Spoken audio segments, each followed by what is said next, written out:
ಅದನ್ನ ಹಾಕ್ತಿದ್ದಾರೆ ನೋಡ್ರಿ. ಸ್ವಲ್ಪ ಎಣ್ಣೆ ಹಾಕೊಂಡು ನೋಡ್ರಿ, ಎಣ್ಣೆ ಹಾಕೊಂಡು ಹಾಯ್ ಗಾಯ್ಸ್.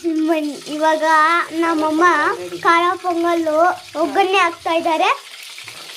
ಎಣ್ಣೆ ಆಮೇಲೆ ತುಪ್ಪ ಸ್ವಲ್ಪ ಇದು ಮಾಡಿಕೊಂಡು ಜೀರಿಗೆ ಹಾಕಿಬಿಟ್ಟು ಸಾಸಿವೆ ಹಾಕ್ಬಿಟ್ಟು ಕರಿಬೇವು ಹಾಕ್ಬಿಟ್ಟು ಆಮೇಲೆ ಶುಂಠಿ ಬೆಳ್ಳುಳ್ಳಿ ಹಸಿಮೆಣಸಿನ್ಕಾಯಿ ಇವಾಗ ನೋಡ್ಕೊಡ್ರಿ ಮಿಕ್ಸ್ ಮಾಡ್ತೀವಿ. ಸ್ವಲ್ಪ ಜೀರಿಗೆ ಆಮೇಲೆ ಮೆಣಸು ಹಾಕ್ತಿದ್ದಾರೆ ನೋಡ್ರಿ.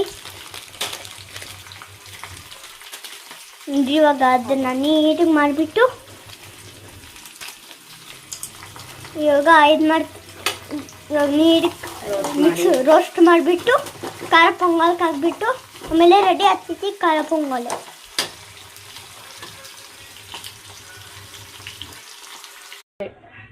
ಫುಲ್ ರೆಸಿಪಿ ಹಾಕ್ಬಿಟ್ಟಿದೆ ನೋಡ್ರಿ. ರೆಡಿ ಆಯಿತು ನೋಡ್ರಿ. ಎಷ್ಟು ಚೆನ್ನಾಗಿದೆ ನೋಡ್ರಿ